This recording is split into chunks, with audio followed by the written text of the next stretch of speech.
Ang mabuting balita ng Panginoon, ayon kay San Mateo.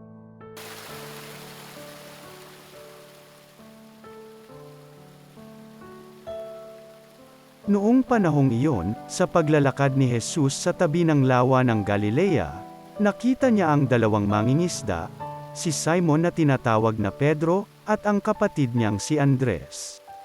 Sila'y naghahagis ng lambat. Sinabi niya sa kanila, "Sumunod kayo sa akin, at gagawin ko kayong mamamalakayan ng mga tao." Noon di iniwan nila ang kanilang mga lambat at sumunod kay Jesus. Nagpatuloy siya ng paglakad at nakita rin niya ang magkapatid na Santiago at Juan, mga anak ni Zebedeo. Sila'y nasa bangka, kasama ang kanilang ama, at naghahayuma ng lambat. Tinawag din sila ni Jesus.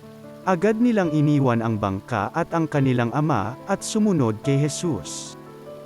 Ang mabuting balita ng Panginoon.